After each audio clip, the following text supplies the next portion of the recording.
Bonjour et bienvenue dans ma Minute Sophro. Aujourd'hui, je vais vous parler du lâcher-prise et vous donner quelques petites idées qui pourraient vous intéresser dans le cas où vous ayez beaucoup de difficultés dans l'utilisation de cette capacité. C'est vrai que c'est un sujet qui me tient particulièrement à cœur parce que souvent nous avons beaucoup d'événements dans notre vie, beaucoup de situations, comme on dit, qui nous prennent la tête et pour lesquelles nous avons du mal à vraiment prendre de la distance.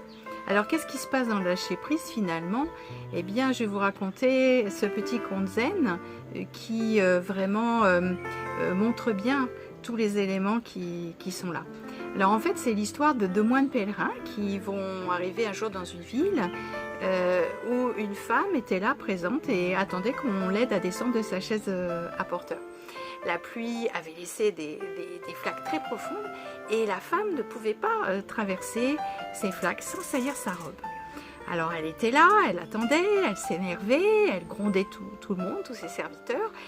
Mais les serviteurs, eux, ne pouvaient pas l'aider puisqu'ils portaient ses paquets et donc ils étaient là sans pouvoir vraiment rien faire. Alors le plus jeune des moines, lui, remarqua la femme, mais poursuivit son chemin sans rien dire et sans rien faire. Et le plus ancien des moines, avec sa sagesse et son idée d'entraide, eh bien, souleva la femme d'un seul geste et l'a mis sur son dos pour faire passer, franchir les flaques d'eau. Et la déposa de l'autre côté. Et la femme, elle, aurait pu remercier, mais pas du tout. Elle se contenta de le renvoyer et puis elle tourna les talons.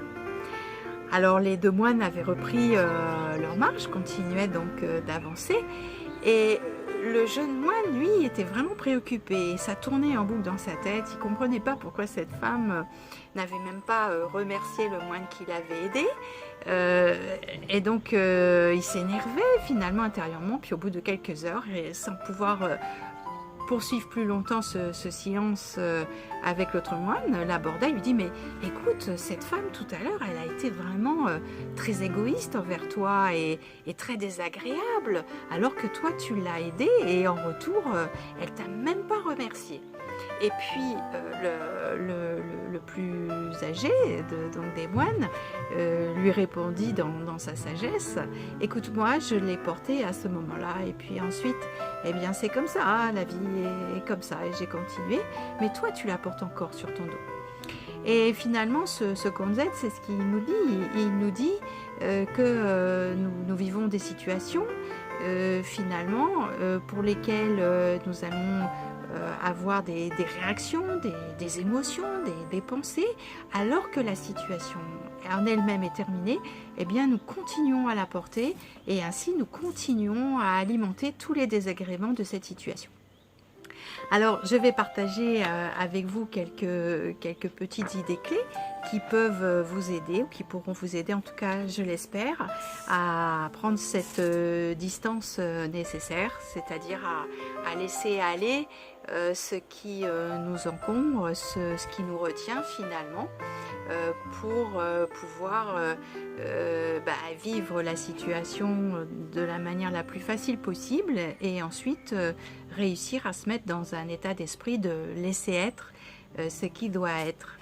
Alors la première idée, c'est de bien repérer finalement de quoi nous avons à lâcher prise. Est-ce que c'est plutôt de l'ordre des pensées? Est-ce que c'est la pensée en boucle obsessionnelle qui fait que on ressasse encore et encore la même situation alors qu'elle n'est plus là?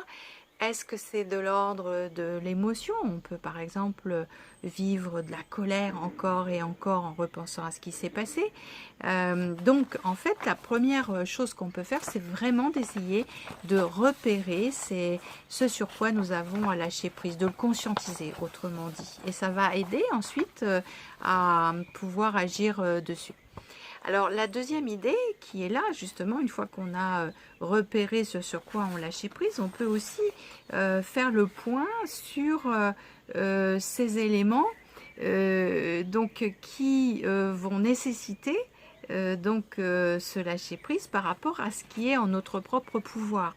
Parce que si par exemple, bon, je vis de la colère, donc je sais que ça, j'ai envie de lâcher prise de ça, de cette colère, est-ce que je peux agir dessus? Bah oui, cette colère, elle est en moi, donc je peux choisir de faire tel ou tel exercice, comme par exemple quelques exercices de sophrologie ou encore quelques exercices d'apaisement émotionnel par l'EFT. Mais ça m'appartient, donc finalement, je peux agir dessus. Et peut-être dans cette situation, ce qui m'a mise en colère, c'est cette attitude de cette personne, parce que finalement, elle ne m'a pas considérée ou elle ne m'a pas été présente alors que j'aurais aimé qu'elle soit là. Est-ce que je peux agir sur cette personne? Bah, directement, non. Je peux peut-être voilà, discuter avec elle, échanger, mais de toute façon, si j'échangeais, je discutais avec elle alors que je suis en colère, ça va vraiment pas porter ses fruits. Donc à partir de là, je vais repérer effectivement ces éléments qui ne sont pas en mon propre pouvoir, en tout cas dans ce premier temps.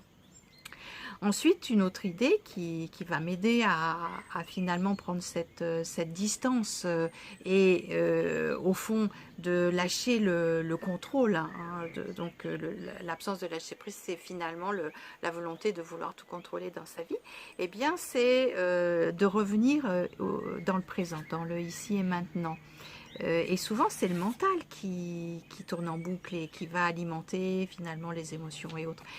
Donc, si je reviens à mon corps, si je reviens justement, par exemple, à ma respiration, au point d'appui du corps, eh bien, à ce moment-là, je vais quitter le mental.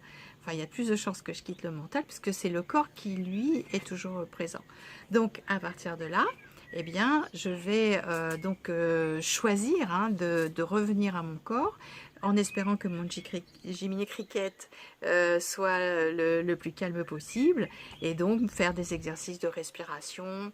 Juste par exemple, prendre contact, je dirais, des points d'appui, de mes pieds sur le sol, de la manière dont je suis positionnée sur mon siège, par exemple. Et ça va m'aider à quitter le mental. Et si mon mental est quand même encore assez fort et assez puissant et revient sans cesse, à ce moment-là, je peux utiliser une autre capacité mentale qui est la concentration, et je peux par exemple choisir d'observer une plante avec tous ses détails, sans jugement, sans a priori, et ça va m'aider à sortir de ma boucle.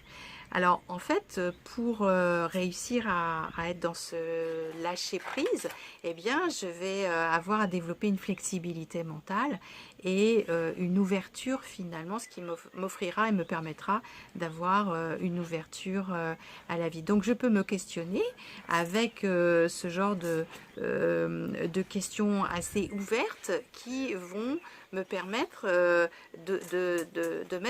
d'ouvrir un espace de conscience différent. Qu'est-ce qui se vit ici? Qu'est-ce qui se joue ici? Quel besoin j'ai et qui n'est pas satisfait dans cette situation? Comment je pourrais être ou vivre les choses autrement? Vous voyez, donc tout ça, ce sont des éléments qui sont importants et qui vont m'aider à lâcher prise pour davantage être dans le laisser-être.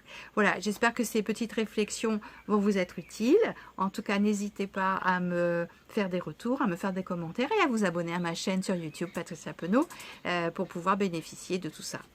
Allez, bye bye et bonne fin de journée. Au revoir.